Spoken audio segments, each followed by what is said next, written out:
El saco no tenía que estar ahí. Se pegaba al borde del arcén como una mancha más de polvo y sol, un rectángulo de arpillera que el calor moldeaba y empujaba hacia la cuneta. Lily lo señaló con el dedo pegajoso de helado, como si fuera una mariposa o una piedrecita curiosa. Ethan vio primero la mano pequeña contra la tela, el botón de la muñeca temblando. Luego oyó el ruido, un soplo, un latido húmedo que no pertenecía al viento. Detuvo el camión en medio de la pista de tierra, levantó a Lily y la dejó bajar con el fresco de la sombra que no existía. El porche se alejaba en la distancia, la casa sudaba pintura y la cerca crujía con el mismo ritmo que el motor que seguía arrojando polvo detrás de ellos. Ethan fue hacia el saco con la sensación de que cruzaba una frontera.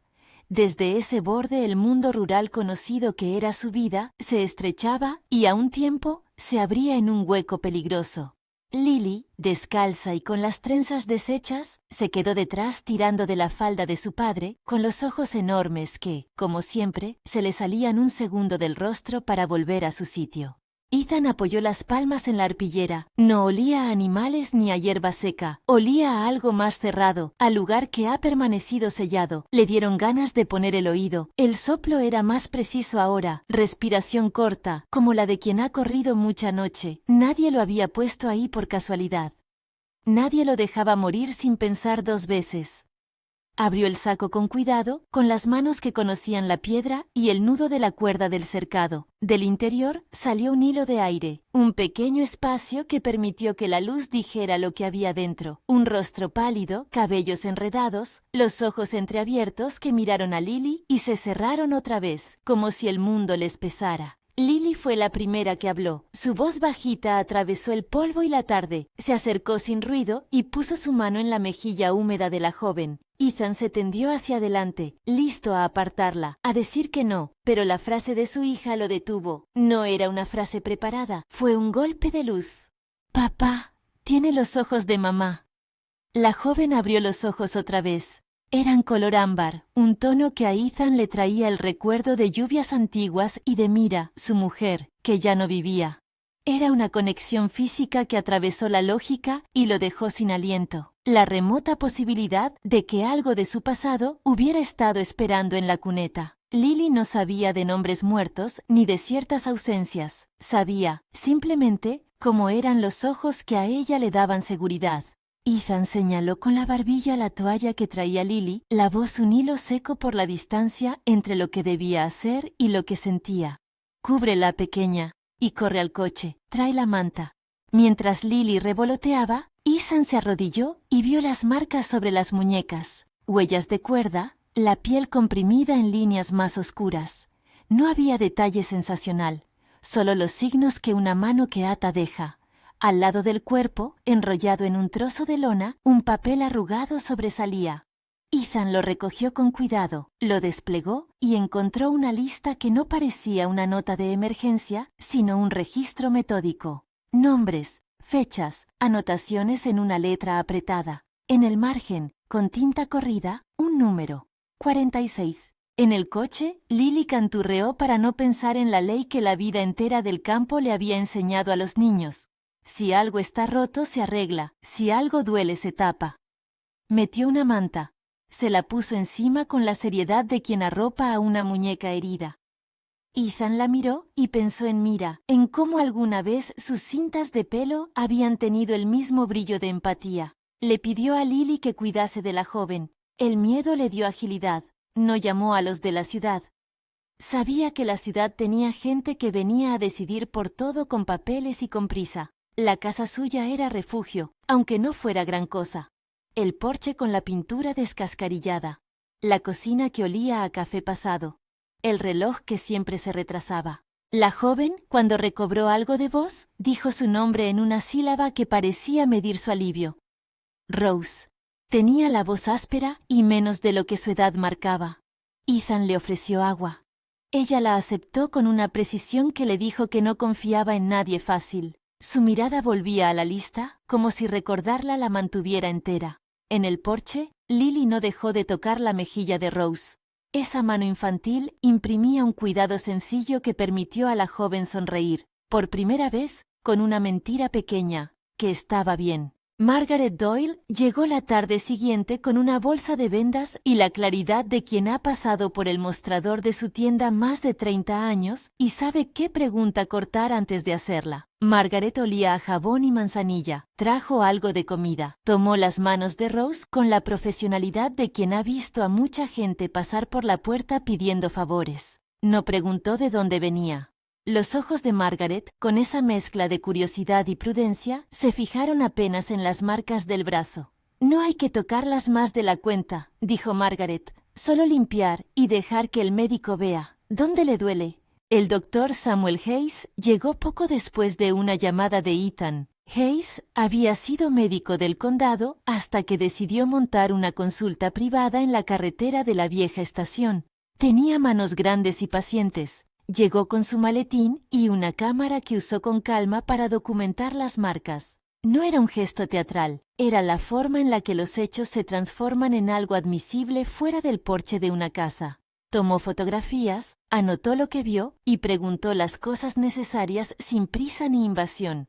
«Marca de cuerda, hipotrofia por incomida y signos de privación», susurró, mirando las fotos. Quien hizo esto quería que quedara, que fuese visible y al mismo tiempo moviera a la gente a no mirar. Rose se quejó solo con un movimiento en la espalda y Samuel respetó su silencio, no le presionó a hablar de lo que no quería, pero Rose, cuando entendió que alguien no iba a usar su dolor en su contra, sacó la lista con manos que temblaron un poco menos. No era solo un papel, era un mapa. Había nombres repetidos por localidad, por fecha, anotaciones sobre pagos y, en una sección separada, la palabra Holloway House, subrayada. Ethan miró el papel como se mira una advertencia que no se quiere llamar por su nombre. Holloway House era un nombre que en las conversaciones poco claras del pueblo aparecía envuelto en susurros y en la protección que otorga la falta de pruebas. Se hablaba de instituciones que prometen cuidado y acaban atando vidas con sus propios reglamentos, porque la ley, a veces, duerme justo en la frontera entre lo público y lo privado. El registro tenía 46 nombres. Ethan repitió la cifra en voz baja hasta que dejó de ser número y empezó a ser peso. Lily, mientras tanto, había hecho dos cosas que describían el carácter de la casa. Había colocado una taza de té frente a Rose y había quitado los cojines viejos del sofá para hacerle un lecho que oliera a limpio. A la niña le bastaba mirar a Rose a los ojos para saber qué hacer. Esos ojos ámbar trajeron a la superficie otro recuerdo de Ethan, un tacto antiguo. Mira había tenido una marca similar, la manera en que el sol le pintaba la piel por la mañana. Esa conexión silenciosa volvió a poner a Ethan en pie con el mismo afán de protección que había sentido con su mujer. Proteger, pensó, es la forma más simple de decir que aún queremos. La noticia, sin embargo, no tardó en abrir pequeñas grietas en la calma. La ley se movía, pero no siempre como un animal predecible. Menos de 24 horas después de que Samuel fotografiara las marcas y de que Margaret dejara una muda de ropa limpia, apareció en el pueblo un hombre de traje que no era de allí. Prescott tenía una corbata oscura y zapatos que no conocían el polvo. Llevaba en la mano un papel oficial y una sonrisa practicada que pedía acuerdo antes que explicaciones. ¿A quién debo devolver?, preguntó Prescott en la tienda de Margaret sin mirarla a los ojos.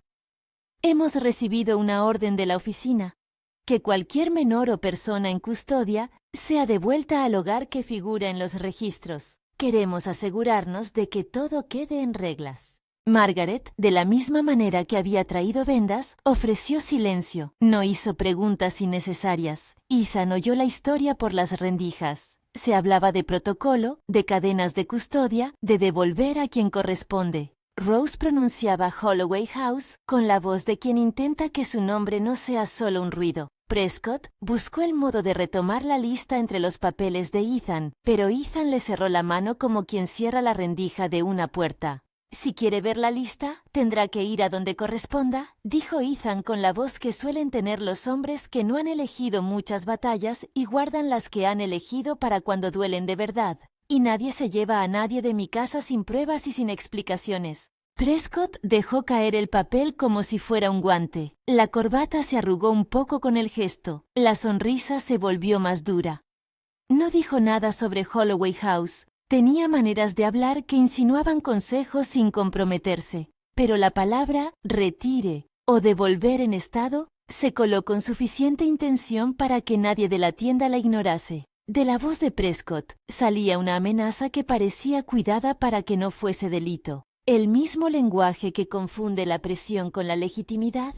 Esa misma tarde, Ethan hizo algo que nunca se había imaginado. Se sentó con Rose y le habló de su mujer. No fue un discurso, fue un decir del pasado que acercó dos cuerpos cansados en la penumbra del porche. Mira tenía los mismos ojos, dijo Ethan mientras ajustaba la venda en la muñeca. Ella me enseñó que, cuando ves algo injusto, no lo dejas en la cuneta, lo coges y lo llevas donde pueda servir. Si tú estás aquí por accidente o por valentía, no lo sé. Pero si te quedas, esto será casa, y si te vas, no te iremos a dejar sola otra vez. Rose dejó que las palabras entraran sin obligarse a agradecer. Tenía una frialdad medida que a Ethan le resultó familiar. Era la de quien ha hecho planes para sobrevivir a la falta de ayuda. Contó, con la precisión de quien reparte sus fuerzas, que había copiado la lista, ese ledger gris con los nombres, antes de escapar. No dijo cómo logró salir. Dijo solo que logró salir y que en algún lugar de esa copia había algo que alguien tendría que ver. No la presentó como salvadora, sino como testigo que había tomado la decisión de llevar las pruebas fuera. Samuel, al escucharla, sugirió que la documentación debía salir de ahí con seguridad. El doctor propuso crear copias digitales. Elsa Thorne, la periodista de la ciudad, era alguien a quien podíamos enviar material y esperar que lo tratara con el peso de la responsabilidad. Si esto se difunde, comentó Samuel sin alardes, no será un grito que se enfríe en un juzgado local. Necesitamos que llegue a manos que no teman investigar. Ethan pensó en la lista, en su peso, en la gota que puede hacer que un hilo se rompa o que una cuerda se tense. Habló con Margaret y con Samuel, y por la noche, cuando Lily ya dormía y la casa olía a pan frío, decidió que no podía ser un refugio que se cerrara sobre el suceso. La vida rural le había enseñado que proteger a uno era proteger a todos los que se atrevieran a caer en la red de la indiferencia. Llamó a Elsa Thorne, que respondió con el modo de quien entiende antes de preguntar. Esa mezcla de calma y urgencia que tienen los que publican historias de verdad. Envía las fotos, dijo Elsa, que haya copia en manos de más de una persona. Y sin prisa, pero sin demora. Si hay 46 nombres, entonces no es un caso aislado. La red que empezó a tejerse era sencilla, un médico que documentaba, una periodista que sabía cómo hacer visible lo que el poder quería ocultar, una tendera que guardaba testigos en el mostrador y un ranchero que no iba a permitir que su porche se convirtiera en confesionario de crimen sin luz. Rose ofreció aquello que podía, la lista y su testimonio. Lily ofreció su ternura. Ethan ofreció la casa. Y con ella, la certeza de que defender a una persona era empezar a defender muchas. Los días siguientes trajeron señales inquietas. Un periódico regional publicó una columna inocua sobre una red de instituciones de cuidado con notas sobre inspecciones. No dijo Holloway House, pero la gente entendió. En el correo llegó un sobre sin remitente que contenía un folleto profesional sobre protocolos, un recordatorio que sonaba a advertencia.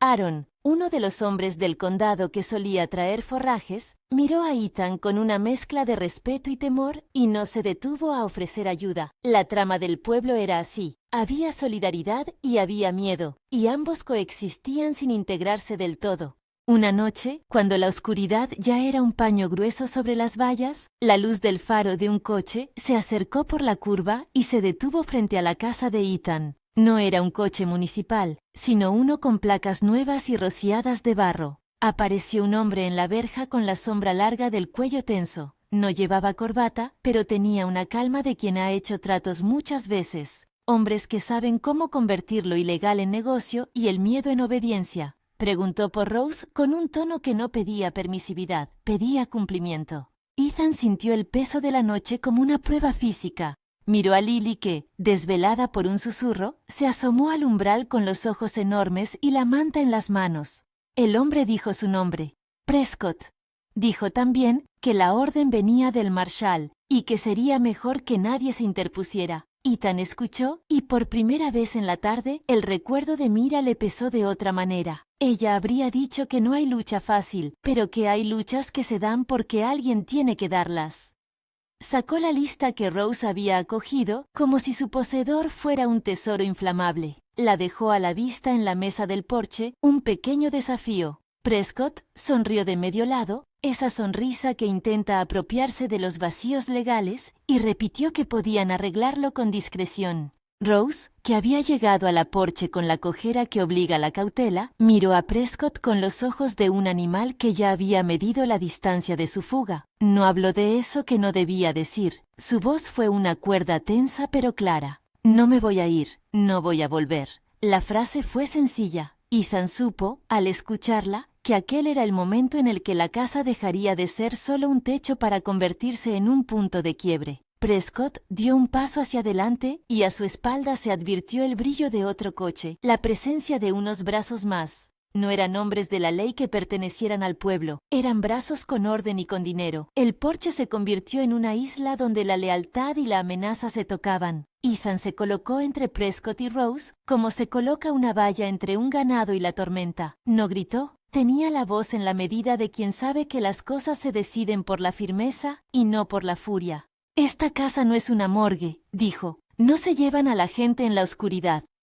Prescott dijo que la ley estaba de su lado. Ethan contestó que la ley también estaba en las fotos y en las copias que mandarían a la periodista y al médico. Mencionó, sin prensa ni publicidad, un juez de circuito que conocía a Samuel por asuntos de rutinas médicas.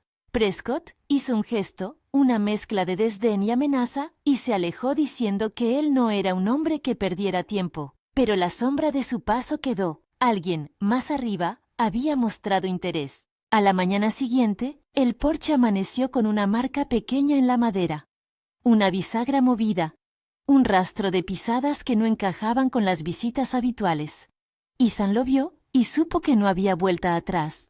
Tenía en su mano la lista de 46 nombres, la copia en el maletín del doctor, el correo con la nota sin firma y el contacto con Elsa. Tenía, sobre todo, a una niña que había dicho desde la inocencia la palabra que desarmaba cualquier cálculo, «mamá», y a otra joven con ojos del mismo color que esa palabra. La tensión se sostuvo no por la falta de amenaza, sino por la manera en que todos se prepararon para que la amenaza no se transformara en pérdida. Ethan acordó mover la copia del ledger. Samuel haría duplicados. Elsa los guardaría en distintos lugares. Margaret vigilaría el patrón de visitas y, si hacía falta, llamarían a alguien de la ciudad. No se trataba de una estrategia perfecta. Nadie la pretendía. Se trataba de retejer una red donde antes habían existido cabos sueltos. Por la tarde, Lily le trajo a Rose un dibujo. En su trazo torpe, había una casa con la chimenea despidiendo humo y unas figuras con caras redondas tomadas de la mano. Rose lo miró con algo parecido a un sollozo ahogado en la garganta. Ethan lo entendió sin que ella le dijera nada. La casa no iba a reparar el pasado, pero sí ofrecía el futuro más simple que podían construir. Comida, 2 manos que curaban, una cama caliente y, sobre todo, el derecho a no volver a la oscuridad por no haber tenido un sitio donde quedarse. Cuando el sol se escondió, apareció el primer recado formal. Un sobre sin sello dejó un papel bajo la puerta. Un aviso, un recuerde con vocablos fríos. No fue una amenaza explícita, fue una marca de que el mundo exterior había empezado a moverse. Ethan lo recogió, lo leyó y, en silencio, lo dobló. Sabía que había llamado la atención de quien no agradecía la interrupción de su negocio. Sabía también que no podía volver a la inocencia de un rancho sin sombras. Era, en parte, una elección. Esa noche, mientras Lily dormía envuelta en la manta que había traído en el coche, Ethan se quedó despierto en la mecedora del porche, con las manos sobre el listón gastado. Miró la oscuridad del campo, el brillo de unas pocas estrellas y la carretera que desaparecía. Pensó en Mira, en la manera en que ella hubiera enfocado la mirada ante lo que es injusto, con decisión, con la minucia de quien repite acciones pequeñas hasta cambiar el curso de las cosas. Respiró hondo y, por primera vez en meses, se permitió sentir que la vida se abría a otra posibilidad, la de reconstruir, de hacerse responsable no solo de su pequeño mundo, sino de una obligación mayor que se formaba a su alrededor. A la mañana siguiente, mientras la casa se despertaba con el olor del café, la radio del pueblo susurró de manera velada sobre inspecciones inminentes en algunas instituciones de la región. No dijeron nombres, pero la noticia se filtró como una rendija de luz. Ethan tomó la copia del Ledger, la metió en un sobre que selló con un cuidado ritual y llamó a Elsa. Había que enviar material a varias manos, y había que hacerlo antes de que la noche volviera a traer hombres con intenciones envueltas en papeles oficiales. Mientras empaquetaba, Rose lo observó por unos segundos, y con esa mezcla de distancia y gratitud que daba la supervivencia, dejó caer una pregunta que tenía el peso de la verdad. «Si esto lleva a gente, ¿qué pasa después?», inquirió.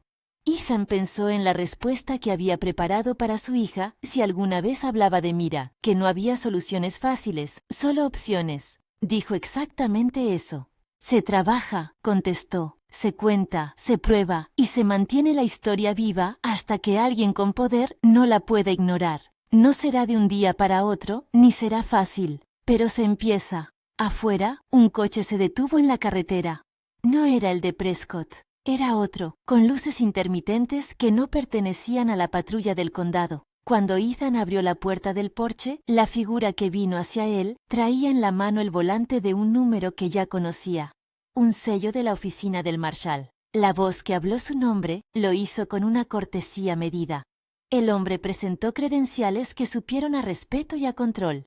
«He venido por una notificación», dijo. «Hay órdenes de la oficina central para recabar información sobre Holloway House. Quisiera hacer unas preguntas». Ethan notó que la intención era distinta. Aquella autoridad sonaba más grande y más capaz de enfrentar tramas que se apoyan en corrupciones locales. Miró el papel, miró la copia del Ledger, miró a Rose y supo que el camino que habían empezado era ya más amplio de lo que su porche podía contener. Había manos fuera que, de verdad, podían transformar un recuento de nombres en cadena de responsabilidades.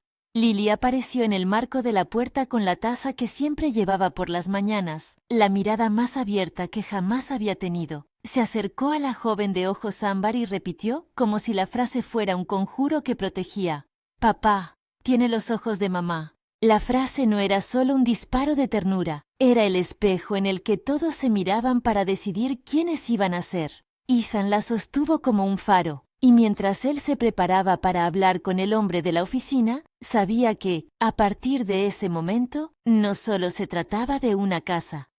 Se trataba de un punto de apoyo desde el cual alguien se podía encarar a la oscuridad. Sabía también que habría peores noches, que la justicia es lenta y ruidosa, y sin embargo, se permitió cerrar la puerta con la determinación de quien sabe que ha tomado un camino que no admite marcha atrás. El hombre de la oficina pidió el Ledger. Ethan lo ofreció con la misma firmeza con que habría puesto la vida de Lily en sus brazos. Era una transferencia de peso, no un alivio. Samuel tomó fotos mientras el visitante revisaba el papel con manos que no temblaban. Elsa mandó después un mensaje corto. «Estoy lista para publicar en cuanto confirme», decía. Margaret dejó la puerta abierta y se quedó en la cocina, lista para notar cualquier cosa fuera de lo común. Pero fuera, la curva de la carretera seguía mostrando luces que podrían ser coches de prensa o coches que seguían órdenes distintas. Las sombras no se habían ido, se habían reorganizado. Ethan lo intuyó y una vez más apretó la mano de Rose, que en el umbral de la casa empezó a continuar un aprendizaje que nadie le había pedido, pero que le salvó la vida: aprender a confiar lo suficiente para no callar la verdad. Llegó la tarde con nubes bajas que anunciaban lluvia, y con ella la sensación de que la primera ronda había terminado. No era victoria, era una pausa que permitía respirar antes de la siguiente pelea. Ethan, con la copia del Ledger en el maletín cerrado, y con Lily cantando en la cocina un verso que no comprendía del todo, miró la casa como quien mide lo que ama. Sabía que habría quien vendría con papeles, con armas o con sonrisas que querían comprar olvidos. Sabía que habría que sostener más noches y más decisiones, pero también sabía algo más, que la frase de su hija había convertido a una mujer caída en un espejo de humanidad, y esa humanidad, una vez reflejada, era difícil de enterrar. Cuando cerró el porche por dentro, dejando afuera la noche que volvía con su brillo dividido, algo en Ethan cambió de modo que ni él mismo contradecía. Se levantó de la mecedora con la intención de ir a ver a Rose una vez más antes de acostarse. Pasó por la cocina y, al recordar los ojos ámbar en la luz de la tarde, dejó la puerta del cajón donde guardaba las herramientas un poco más cerca del alcance, no por violencia, sino por previsión. La casa, entendió, era ahora un puesto de batalla y un refugio. La vida que construirían no sería sencilla, pero, por primera vez desde hacía mucho, la palabra familia no le sonó a ausencia sino a posibilidad. Afuera, en la carretera, dos luces se separaron y se perdieron en la noche que se abría adelante. Dentro, la radio dejó un silencio cargado de espera. Ethan encendió la lámpara junto a la camilla donde Rose descansaba y, al acercarse, vio que Lily había dejado su dibujo sobre la mesita. Rose lo miró con una ternura contenida que le dio a Ethan la certeza de que, si había que pelear, lo harían también por la inocencia dibujada de una niña. La casa respiró hondo y se preparó para la visita que, en algún momento, golpearía la puerta con otra voz, con otro papel. Por ahora, la esperanza y la amenaza convivían en el mismo aliento. El sol de la tarde partía el polvo en líneas más claras cuando apareció el coche oficial. Traía a un hombre con credenciales que no eran de la oficina del condado, una placa pulida, el gesto contenido de quien ha visto muchas tramas y la certeza de que, a veces, la ley tarda en llegar hasta que alguien la empuja. Ethan lo recibió en el porche con la copia del Ledger dentro del maletín de Samuel, la boca seca y los dedos que no querían dejar de apretar la madera caliente del respaldo. «Vine porque hay indicios suficientes para abrir una investigación», dijo el hombre, y sus palabras tenían la exactitud de quien no regala esperanzas. «Holloway House está en el radar. Necesitamos custodiar pruebas y testigos». Ethan no se sorprendió de tanto formalismo. Se sorprendió, quizás, de que la formalidad hubiera adoptado el rostro de un funcionario que hablaba sin sonrisas. Rose escuchó desde la cama improvisada, cubierta por una manta que Lily arrugaba con las manos, como si la conciencia de la niña pudiera traducir en calor lo que la ley intentaba traducir en papeles. Samuel tomó notas. Elsa envió un mensaje corto confirmando recepción y Margaret cerró la puerta de la cocina con el ademán de quien reúne fuerzas. Por la noche, la tranquilidad fue un extraño. Unos faros dejaron la carretera y volvieron. Sombras caminaron a la distancia. El porche, que había sido cama y despacho improvisado, se convirtió en sala de espera para pasos que olían a decisiones. Ethan pensó en Mira y en la manera serena en que ella habría pegado un cartel en la tienda anunciando lo que había que hacer. Juntar pruebas, no dejar que la rabia hiciera de testigo. Eso lo mantuvo en calma, no sin tensión. Al amanecer siguiente, la noticia que Elsa había empezado a mover ya había dejado su primera huella, llamadas de radios regionales, notas de pequeños portales, una mención que no decía nombres, pero que fue suficiente para que alguien, en algún despacho con alfombra, levantara la vista. En el pueblo, los murmullos se volvieron preguntas y las preguntas, a su vez, inquietud. Entonces llegó Victor Hale. No lo hizo en silencio. No era hombre que creyera en las sombras. Su personalidad era la de quien necesita que se le vea cuando entra a la sala. Aparcó su coche con la seguridad de quien ha gobernado el mundo de los permisos y los papeles durante años. Llevaba esa pose que confunde autoridad con destino. Traje discreto, mirada que evaluaba el torno de la casa y una palabra que había sonado demasiado amable en cartas oficiales. Sus pasos por la gravilla eran medidos. «Buenas tardes», dijo en la verja, y su voz llevaba el barniz de la disculpa que llega tarde. «Soy Victor Hale. He venido por Rose. Me han dicho que se encuentra aquí». Ethan fue a su encuentro sin llamar a nadie. Había algo en la manera en que Hale mostraba las manos. La suma de poder y la costumbre de que los papeles lo resolvieran todo. A su lado, Prescott había vuelto, menos práctico que la última vez y con la sonrisa ahora algo tensa. Detrás de Hale, dos hombres de semblante impasible vigilaban la escena. No eran policías del pueblo, sino contratistas de una autoridad que funciona entre lo público y lo privado. Rose salió al porche apoyada en Samuel. Sus pasos eran cortos y llevaban en ellos la decisión de quien ha renunciado ya al temor como forma de vida. No habló primero. Miró a Hale con la calma que tienen las personas que han medido la distancia del peligro y han decidido que la verdad es el único arma que no se les puede arrebatar sin mancharse las manos. «No me voy», dijo ella. «No vuelvo». La frase fue breve. En ella había tanta claridad que partió la intención de Hale como un latigazo de luz. Hale sonrió de manera profesional y sacó unos papeles con pliegues que parecían pensados para intimidar el diálogo. «Entiendo que ha habido una confusión», respondió. «Hay protocolos y órdenes. Lo correcto es que usted regrese con nosotros para una revisión. No queremos hacer escándalo». Ethan no reculó. Se colocó entre Hale y Rose como quien esconde a su familia en el cuerpo de la casa. «Si hay órdenes, traigan las órdenes a mi vista», dijo con voz de barniz gastado pero firme. «No se llevan a nadie en la noche, y menos de esta casa, sin que mi hija y yo lo veamos». Hale, que estaba acostumbrado a apartar a la gente con frases medidas, alzó una ceja. A su alrededor, algunos rostros del pueblo comenzaban a aparecer en los portales y a mirar desde detrás de persianas. La presencia pública era, en sí misma, un contrapeso que Hale temía. La luz donde él prefería la sombra. Entonces, Elsa Thorne apareció en la gravilla con su cámara y una libreta. Venía acompañada por otro periodista y 2 fotógrafos. No había pedido permiso.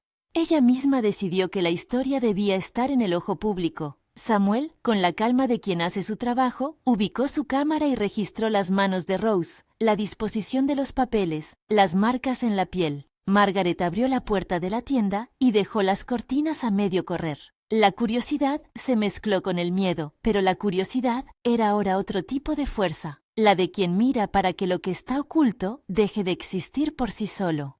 Hale intentó desactivar la situación con palabras instructivas sobre custodia y tutela. Habló de inspecciones, de informes, de la necesidad de que Rose pasara por evaluación. Pero la era de la apariencia terminaba cuando la documentación se enfrentaba a otra documentación.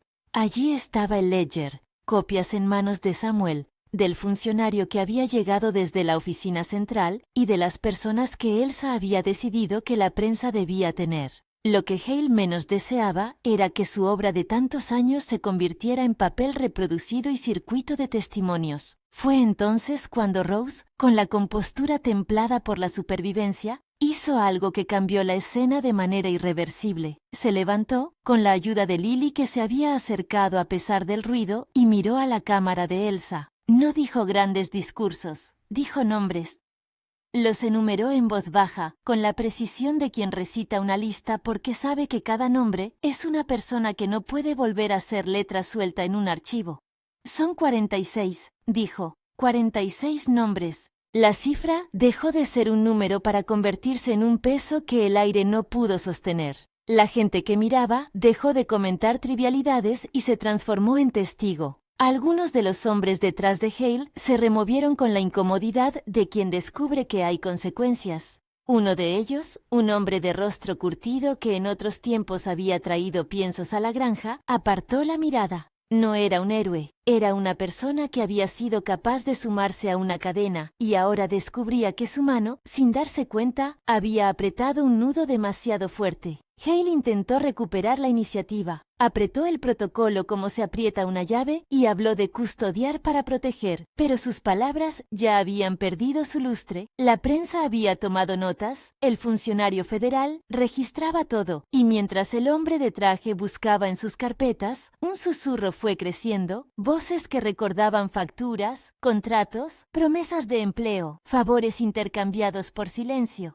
Caldwell, un diputado que hasta entonces había mantenido distancia por prudencia, apareció en el lateral de la calle con una expresión distinta. Hacía semanas que escuchaba rumores en los pasillos de la administración y en el teléfono de su despacho había llegado un paquete con fotocopias.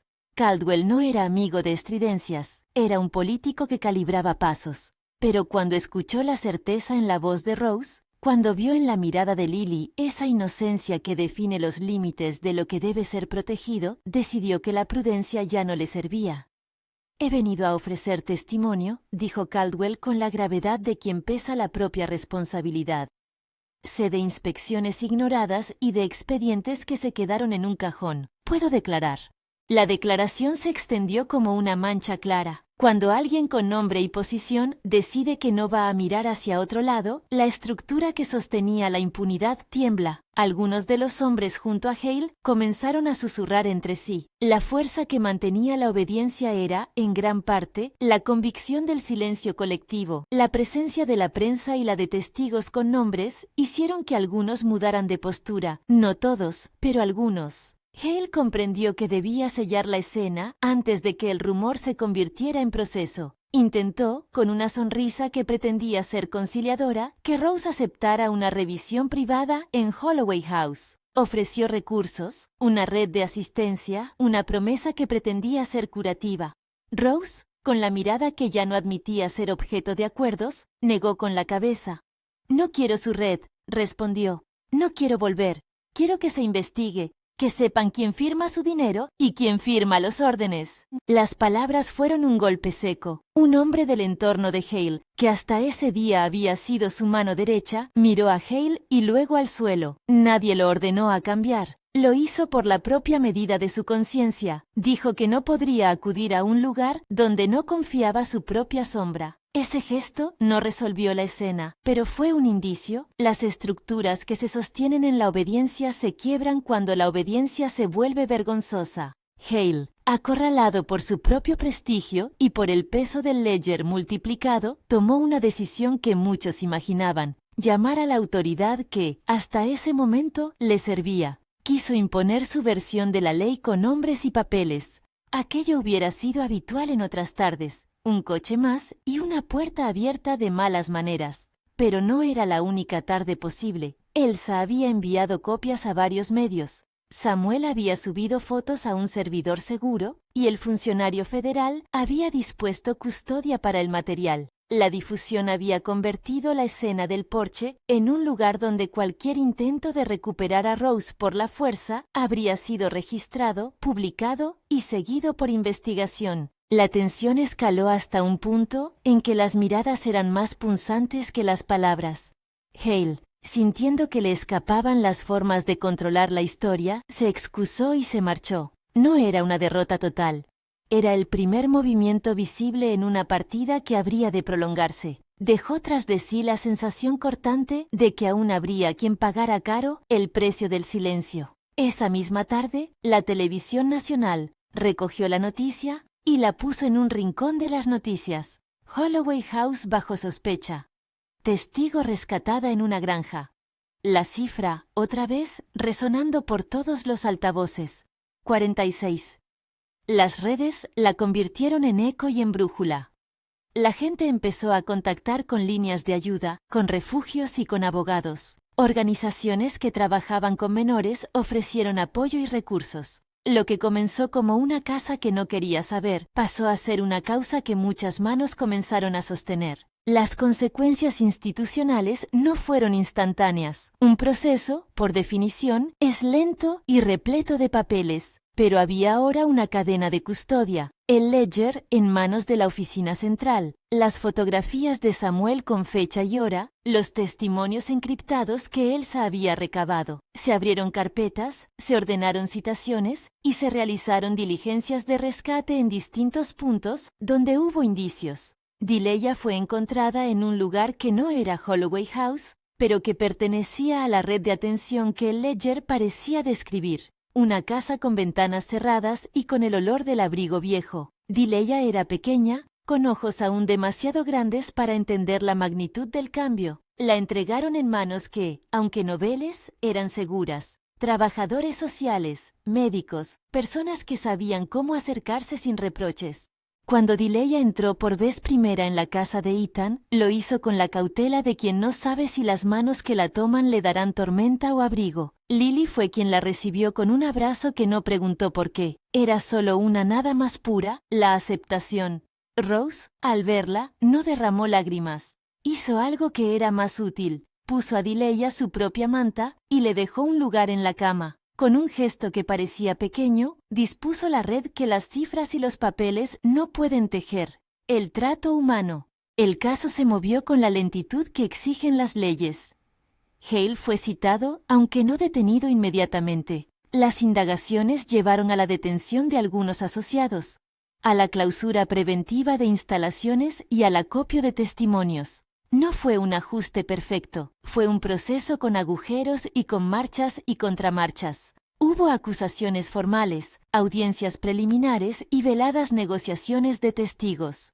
El ledger no era la única prueba, pero era eje central. Aparecía y reaparecía en fotocopias, en archivos, como un testigo impasible que no se cansa. En la primera vista oral, la sala estaba llena de la luz equilibrada de un tribunal, madera y ventanas, testigos con nervios y abogados con papeles. Rose compareció con el semblante que había aprendido a pulir en la necesidad de la verdad. Samuel presentó las fotografías. Caldwell ofreció el contexto institucional que conocía y Elsa entregó sus notas. Hale dio su versión. No negó su responsabilidad en actos administrativos.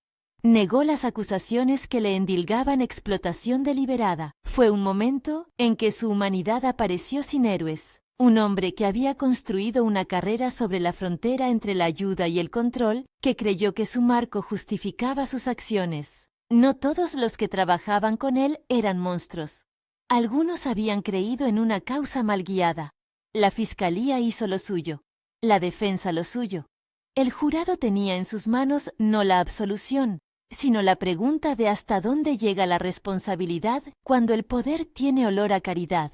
El veredicto no fue inmediato ni absoluto. Hubo condenas parciales a responsables concretos por negligencia y explotación, sanciones administrativas, y para Hale, un juicio que lo obligó a responder ante cargos más graves. El fallo final contó con penas que, si bien no borraban el daño, demostraban que parte del sistema había decidido no mirar hacia otro lado. No todo se resolvió. Hubo apelaciones, acuerdos y condenas que dejaron un sabor a justicia parcial. Pero en el balance, fue la primera vez en mucho tiempo que la ley respondió con consecuencias concretas. Mientras la justicia trabajaba, la vida en la casa de Ethan se reconstruyó con una paciencia que no es heroica sino cotidiana. Rose comenzó a aprender a cocinar con Margaret y a escuchar en voz alta la radio que Elsa le dejaba para que supiera qué pasaba fuera. Samuel continuó con su práctica y organizó jornadas de documentación para otras víctimas. Caldwell trabajó en propuestas para reforzar supervisiones en centros similares.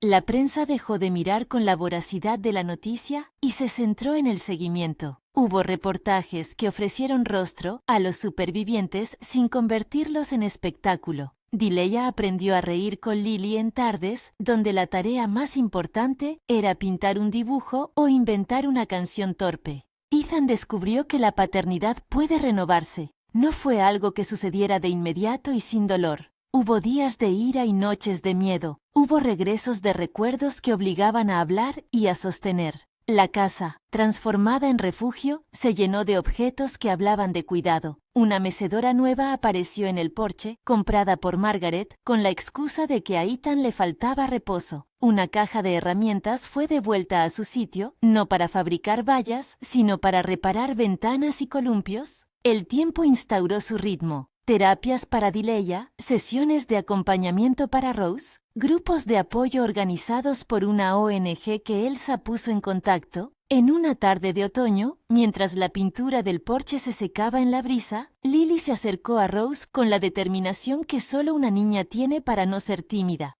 «Papá dice que esto es nuestra casa», murmuró la niña, con la voz pantalón de quien pronuncia grandes verdades. «¿Te quedas?» Rose la miró. No respondió con sollozos ni con promesas solemnes. Contestó con la decisión articulada que había aprendido a tomar cuando la vida se reducía a pasos concretos. «Sí», dijo, «me quedo». La frase cerró una línea. No todo estaba arreglado. Había papeleo que rellenar, audiencias que preparar y noches que aún hacían temblar. Pero la decisión de quedarse fue otro tipo de sentencia. Una que no dependía de jueces, sino de la elección humana de no dejar sola a quien una vez fue arrojada a la cuneta. Con el paso de los meses hubo pequeñas victorias que no merecerían titulares, pero que para quienes las vivían eran reconstituciones. Dileya aprendió a dormirse sin sobresaltos.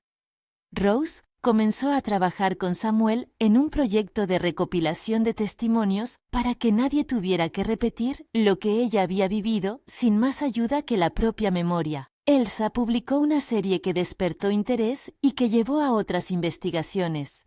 Hale, ya en proceso penal, perdió influencia, pero no sin dejar rastros. El poder que otrora fue su terreno dejó ecos de complicidad en contratos y despachos que tardarían en limpiarse. La vida cotidiana en la granja ganó texturas nuevas, desayunos compartidos con pan recalentado, voces en la cocina y pasos por la noche que no eran del peligro sino de la convivencia. Ethan descubrió que su corazón tenía un hueco que Rose y Delia llenaban con gestos simples, una taza sin preguntar, la decisión de barrer la terraza sin que nadie se lo pidiera, el hecho de que Lily enseñara un truco de magia con cuerdas y que por las noches inventara historias para dormir que incluían a Mira como heroína. Un día, la comunidad del pueblo se implicó de manera concreta. Organizaron una colecta para arreglar el porche y donaron pintura. Algunos que habían dudado comenzaron a traer comida o a ofrecerse como testigos para procesos administrativos. No todos cambiaron. La comunidad no es una línea recta, pero muchas manos se unieron a la reparación.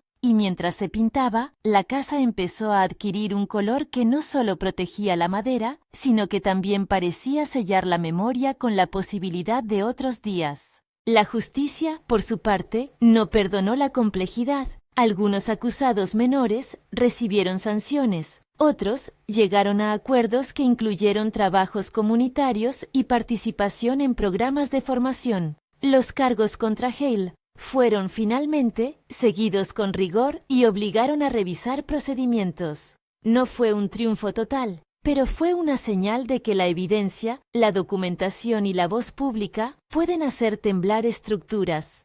El ledger, que al principio fue solo un papel doblado en una lona, se convirtió en símbolo de que la constancia de una persona puede romper el velo de la indiferencia. En una tarde de primavera, cuando el aire mezclaba el olor a tierra húmeda con el perfume de la lavanda que Margaret plantó en la jardinera, Ethan y Rose se sentaron en el porche con Lily y Delia en el suelo, organizando un juego de cartas. Rose tenía la sonrisa de quien ha aprendido a reír con cuidado, no con desprecio, tenía una paciencia nueva que no era aceptación del daño, sino renacimiento. Ethan la miró y por primera vez desde que el saco apareció en la cuneta, pensó que la decisión había merecido la entrega. Lily, como si fuera guardiana de un secreto, se inclinó y apoyó su cabeza en el regazo de Rose. La niña susurró aquella frase que había sido clave en la primera tarde, como si con su reiteración se fijara la pertenencia. «Papá, tiene los ojos de mamá». La repetición no fue redundante, fue un puente que atravesaba las ausencias. Era la manera en que una inocencia recordaba a un padre por qué había decidido no permitir que una vida se perdiera. Rose, al oírlo, acercó su cara a la de Lily y le dejó que le mirara. En sus ojos ámbar había, además de recuerdos, una promesa, la de que alguien la había mirado y había decidido que su país de residencia sería el cuidado. Ethan sintió una oleada que no era júbilo ciego sino alivio. El alivio de haber elegido un camino con riesgo, de haberlo permitido y sostenido contra la fatiga que todo acto de valentía trae. Miró a los tres y supo que la familia no era un acto perfecto.